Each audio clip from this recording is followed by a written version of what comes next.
ఏదో జరిగింది, ఆ ఘనహీనమైంది కవర్ చేస్తూ, దాన్ని లేకుండా చేస్తూ, దాన్ని మాయం చేస్తూ ఘనమైంది ఏదో దేవుడు చేస్తాడు. మీ జీవితం ఈరోజు మీరు కోల్పోయి ఉంటే ఏదైనా, దేవుడు మీకు రెండంతలు ఇవ్వగల సామర్థ్యం కలిగిన వాడు. మీ జీవితంలో మీరు కృంగిపోతుంటే మిమ్మల్ని దేవుడు మీ మీ దుఃఖమును నాట్యముగా మార్చగల దేవుడు. ఈరోజు మీరు ఎదురు చూస్తున్న ఎదురు చూపులో ఎంతో బాధపడుతున్నారేమో, దేవుడు ఆ ఎదురు చూపులో సంతోషంగా దాన్ని మార్చగలడు. జాగ్రత్త అంటే శూన్యము నుండి దేవుడు సమస్తాన్ని చేశాడు. మనకు కనిపిస్తున్న సృష్టి అంతా కూడా మొదట శూన్యంగా ఉందట, ఏమీ లేదు. మీకు తెలుసా, ఈ ప్రాంతం అంతా కూడా, అంటే ఈ ప్రాంతమే కాదు, భూమి ఉన్న ప్రతి ప్రాంతము కూడా మొదట నీటితో నింపబడిందని. ఆ నీరు కాస్త దేవుడు రెండుగా విభజించి, ఒకటి ఆకాశముగా ఇంకొకటి సముద్రంగా పక్కకు తోసేశాడని. జాగ్రత్తగా గమనించండి. ఈ సాయంకాలము మనకు కనిపిస్తున్న సృష్టి అంత కొండలు, మెట్టలు, చెట్లు, ఇవన్నీ కూడా మనకి ఏవైతే కనిపిస్తున్నాయో వీటి ప్రారంభం అలా లేదు. ఇది శూన్యం నుండి ఇవన్నీ కలిగాయి. ఇంత గొప్పది కనిపిస్తున్నంత కూడా మొదటి స్థానంలో శూన్యంగా ఉంది, నిరాకారంగా ఉంది, ఏమీ లేకుండా ఉంది. అలాగనే క్రిస్మస్ స్టోరీ గురించి మనం మాట్లాడుకుంటున్నప్పుడు అది కూడా శూన్యంగా ఉందట. మొదట యేసు ప్రభుని మనం సెలబ్రేట్ చేసుకుంటున్నప్పుడు, యేసు ప్రభు గురించి మనం సెలబ్రేషన్ చేసుకుంటున్నప్పుడు, ఆ మెయింజర్లో పుట్టిన ఆ బాలు గురించి మనం మాట్లాడుకుంటున్నప్పుడు, ఆ సెలబ్రేషన్కి కారణము మొదట నిరాకారంగా జరిగిన ఒక విషయం ఉంది. ఇంతకు ఏ విషయం నిరాకారంగా జరిగింది? ఏం జరగడం వల్ల యేసు పుట్టాల్సిన పరిస్థితికి వచ్చింది? అసలు క్రిస్మస్ ఎందుకు చేసుకుంటాం? అసలు యేసు ఎందుకు పుట్టాలి? ఆయన పైనుంచి నీకు అలా జరిగిపోను కాక సరిపోదా? ఒక దూతను పంపించి నీకు జరిగిపోతుందని చెప్తే సరిపోదా?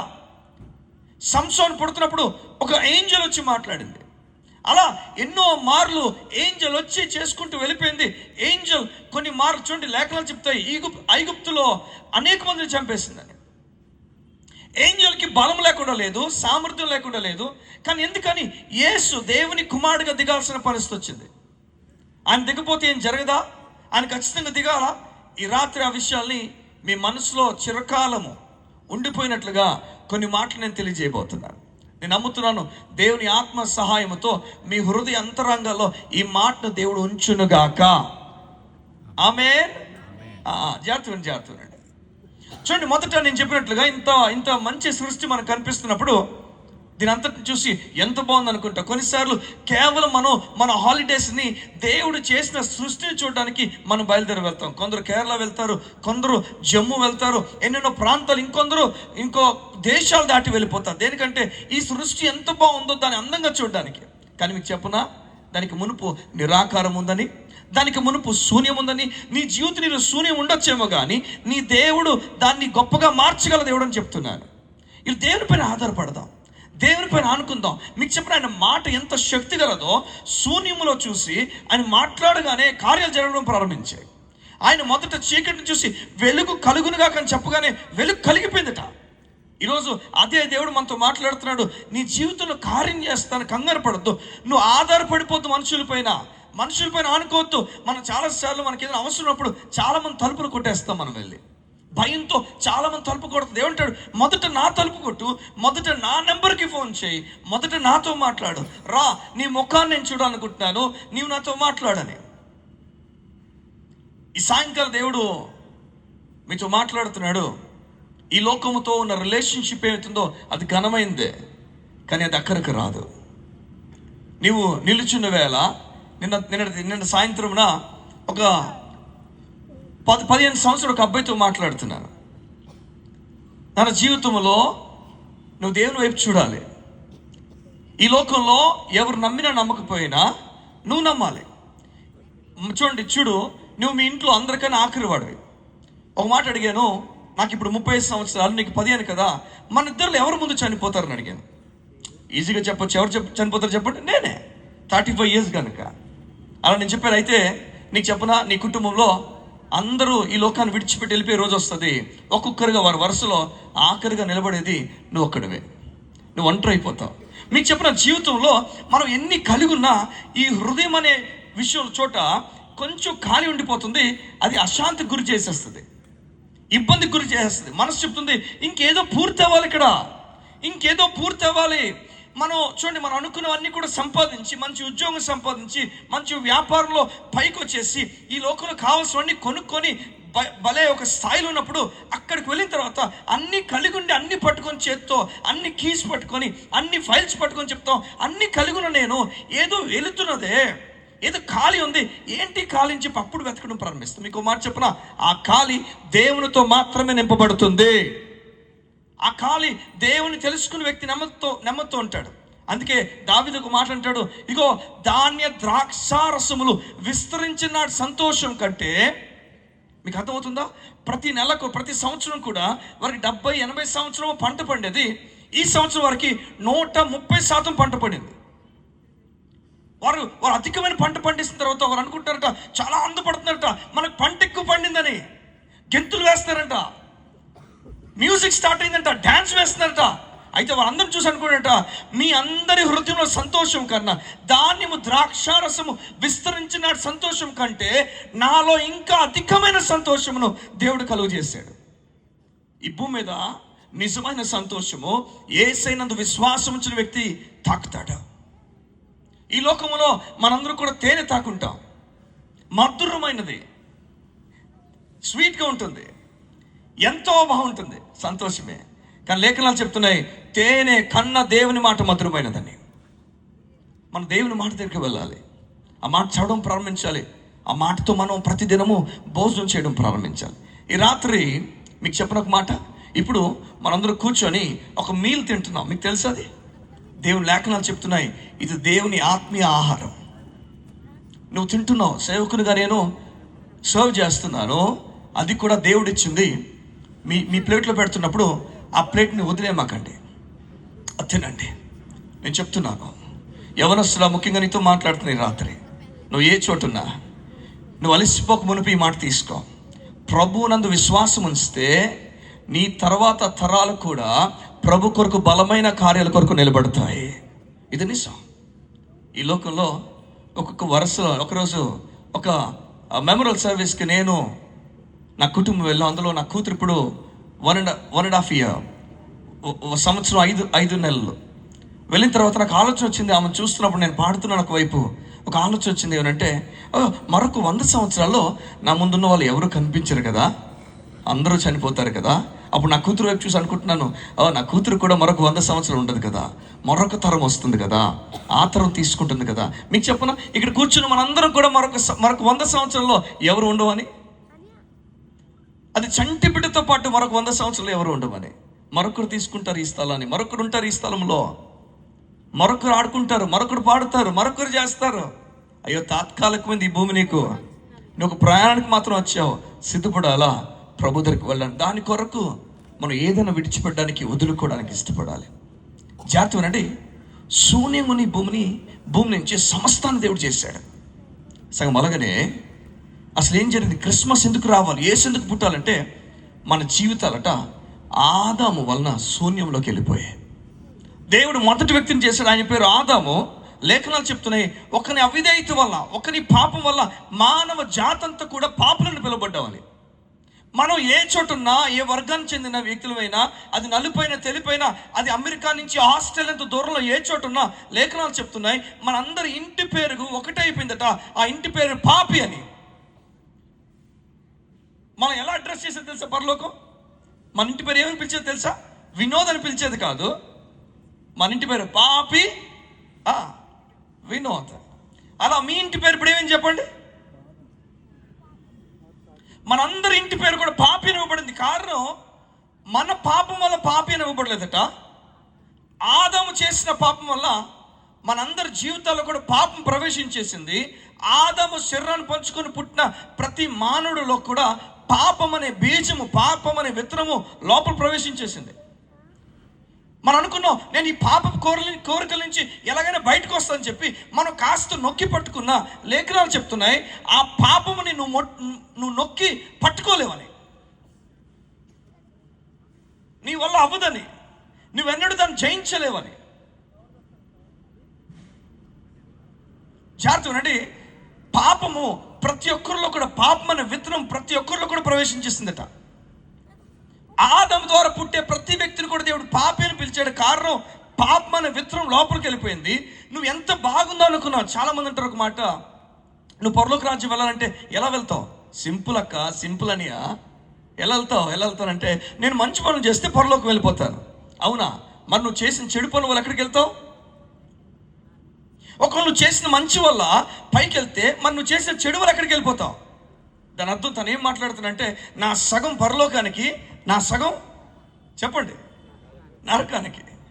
అలా ఉండదండి. లేఖనాలు చెప్తున్నాయి. యాకోబు రాసిన పత్రికలో 2:10 ఈ విధంగా చెప్తుంది, ఒకడు ధర్మశాస్త్రమంతయు గాయకొనియు ఒక్క ఆజ్ఞ విషయంలో తప్పిపోతే ఆజ్ఞ అన్నిట్లో కూడా అపరాధి అయిపోతున్నాడు. మనం ఒకవేళ స్నేహితుడిని ప్రేమించకుండా, లేకపోతే సహోదరుని ప్రేమించలేకపోయాం అనుకోండి, మనం ఒక విషయం తప్పిపోతే లేఖనాలు చెప్తున్నాయి, మనం వ్యభిచారం చేసిన వాళ్ళు వచ్చేస్తామట, దొంగతనం చేసిన వాళ్ళు వచ్చేస్తామట, ఒక పరాయి స్త్రీని ఆశించిన వాళ్ళకి వచ్చేస్తామట. ఒక్క విషయం తప్పిపోతే అన్ని తప్పిపోయినట్టే. ఈ రాత్రి ఒక ప్రశ్న అందరూ కూడా ఈ సెలబ్రేషన్లో, మీలో ఎవరైనా తప్పిపోలేని వారు ఉంటే మీరు లేచి నిలబడండి.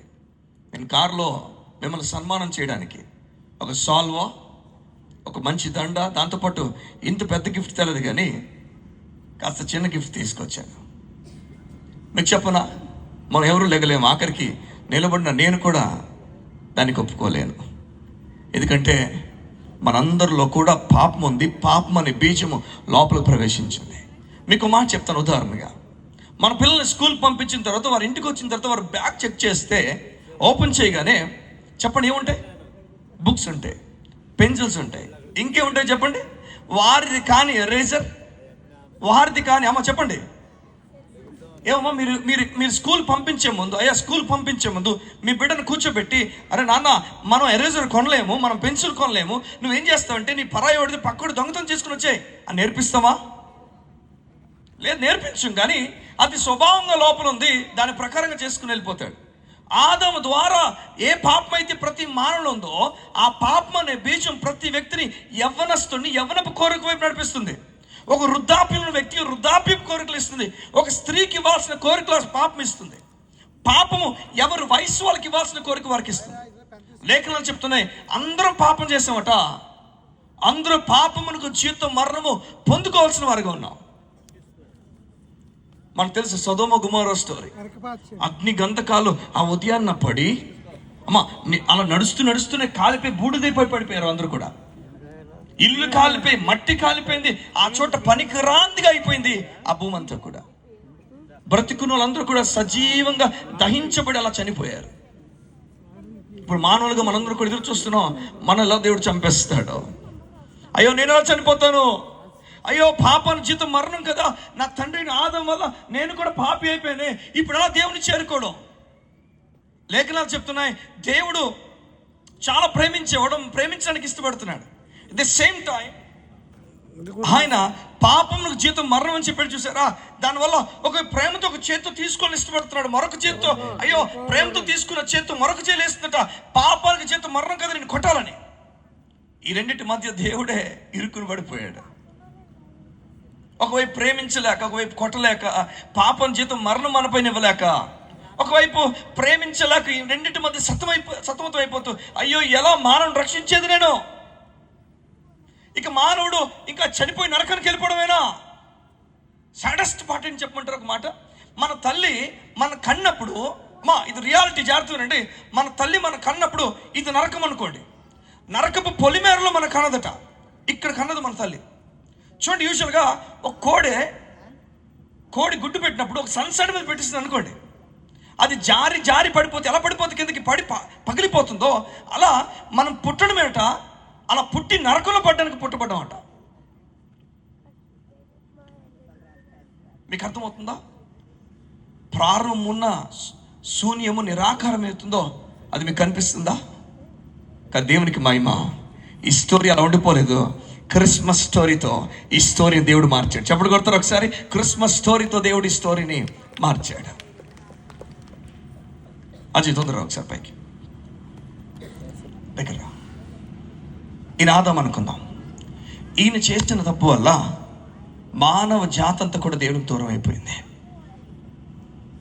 నువ్వు ఎంత పర్ఫెక్ట్గా ఉండడానికి ప్రయత్నం చేసినా నీకు ఆ గీత లేదు, ఆ మార్గం లేదు, ది ఎండ్, డెడ్ ఎండ్ అయిపోయింది రోడ్డు. ఇక అటు నుంచి హైవే లేదు, ఈవెన్ చిన్న కాలువగా వెళ్ళడానికి కూడా అవకాశం లేదు. దేవునికి అందరూ దూరం అయిపోయాం. మనలో ఆశ ఉంది దేవుని చేరాలని, చేరలేకపోతాం. దేవునికి ఆశ ఉంది మన చేరాలని, ఆయన కూడా మనల్ని చేరలేకపోతున్నాడు. కారణము పాపం అనే ఓల మధ్యలో ఉంది. ఒకవైపు మానవుడు అనుకుంటున్నాడు, అయ్యో నేను చనిపోతానని భయపడుతున్నాడు, బాధపడుతున్నాడు, ఎప్పుడు దేవుడు చంపేస్తాడని భయంతో ఎదురు చూస్తున్నాడు. ఒకవైపు దేవుడు అనుకుంటున్నాడు ఎలా మనుషుని రక్షించాలని చెప్పి, ఒకవైపు ఆయన కూర్చొని ఆలోచిస్తున్నాడు. అప్పుడు దేవునికి ఒక మాస్టర్ ప్లాన్ తట్టింది. జాగ్రత్తనండి, ఇక్కడ అందరు కూడా మాస్టర్ ప్లాన్ తట్టింది. నీ జీవితంలో నీ భర్త సరైన ప్లాన్ చెప్పకపోవచ్చు, కొన్నిసార్లు నీ భార్య సరైన ప్లాన్ చెప్పకపోవచ్చు, కొన్నిసార్లు నేను ట్విస్ట్ చేయడానికి కొన్ని మాటలు అబద్ధంగా కొంతమంది చెప్పచ్చు. దేవుని మీద ఆధారపడుతున్న సహోదరుడు సహోదరి, నీ జీవితాన్ని దేవుడు కట్టగలడు. ట్విస్ట్ చేసి నీకు ప్లాన్ చెప్పిన వారిని ఆపి నేను ముందుకు దేవుడు నడిపించగలడా. నువ్వు సోలిపోమాక, నీ దేవుడు అన్నీ చూస్తున్నవాడు. చీకట్లో మీరు ఎంతమంది కూర్చున్నారు, ఎక్కడెక్కడ కూర్చున్నారు, ఎలా మీ ముఖాలు ఎలా ఉన్నాయి, ఎవరెవరు స్త్రీ పురుషుడు నాకు ఇక్కడి నుంచి ఏం కనిపించట్లే. కానీ ఒక మాట చెప్పనా, అది చీకటైనా అది వెలుతురైనా దేవునికి కనిపిస్తుంది. నువ్వు ధైర్యంగా ఉంటా. ఈ రాత్రి ఒకవేళ నువ్వు దేవునికి నీ జీవితం ఇస్తే అన్ని జీవితాన్ని కదపగలడు, అనేకులకు మాదిరిగా ఉంచగలడు. ఒకవైపు దేవునికి ఒక మాస్టర్ ప్లాన్ వచ్చిందట. జాగ్రత్తనండి, పాపానికి జీవితం ఏం చెప్పండి బిగ్గరగా అందరూ కూడా, ఏమమ్మా? మరణం. పాపానికి జీతం మరణం. మనందరం చనిపోవాలి, మన పాపానికి జీతం. ఈ సమయంలో దేవుడు అనుకున్నాడు, ఒక మాస్టర్ ప్లాన్ చెప్తున్నాడు. ఒకరోజుట దేవుడు, తండ్రి అయిన దేవుడు కూర్చున్నాడట. కూర్చొని ఆయన కాస్త దిగులుగా కూర్చున్నాడుగా, ఆ సమయంలో ఆ పక్క నుంచి ఏసే వెళ్తున్నప్పుడు అంటే తండ్రి అయిన దేవుడు చూసి, ఇదేంటి నాన్న చాలా దిగులుగా కూర్చున్నాడు అని చెప్తున్నావు నువ్వు, ఏ నాన్న అని చెప్పి అడిగితే, ఏం లేదు కొంచెం బాధగా ఉంది. నాన్న నువ్వు దేవుడు, నీకేం బాధ ఉంటుంది, ఎందుకు బాధపడుతున్నావు అడిగితే చెప్పాడు, మానవుల్ని ఎలా రక్షించాలని. అయ్యో వారు నరసం దిగి కూర్చొని మట్టి మొద్దు నుంచి వారిని చేశాం కదా, జీవాయు ఊదాం కదా, వారు మనుషులు చేశాం కదా, చూడు ఇప్పుడు వారు నరకానికి వెళ్ళిపోతారు, వారు వెనక్కి తీసుకురావడం ఎలా అని చెప్పి నా హృదయం అంతా వేదంతో నిండిపోయిందని చెప్పి దేవుడు అంటాడు. ఆ సమయంలో పక్కన కూర్చొని వేసేయా, నాన్న నీకు ఏదో ప్లాన్ మాత్రం ఉంది, నువ్వు దేవుడివి, నువ్వు ఏదో మాస్టర్ ప్లాన్ కలిగి ఉన్నాడువే. ఎందుకంటే నువ్వు దేవుడు కనుక ఎలాంటి విషయాన్నైనా మతలబు చేయగలవు, తారుమారు చేయగలవు, దాన్ని ఏదో ఒక విధంగా బాగు చేయగలవు. నువ్వు మానవుడిని ఏదో ఒక ప్లాన్తో వెనక్కి తీసుకురాగలవు. అన్నా ఆ ప్లాన్ ఏంటో చెప్తావా? అప్పుడు తండ్రి అయిన దేవుడు, కూర్చున్న దేవుడు లేచి, అవును ఒక్క ప్లాన్ ఉంది, మానవుడిని వెనక్కి తీసుకురావడానికి ఒకే ఒక ప్లాన్ ఉంది. కోల్పోయిన మానవుడిని, వెనక్కి వెళ్ళిపోయిన మానవుడిని, పాపంలో కూరిపోయిన మానవుడిని, నరకానికి దగ్గర ఉన్న మానవుడిని తీసుకురావడానికి ఒకే ఒక అవకాశం ఉంది, ఒకే ఒక అవకాశం.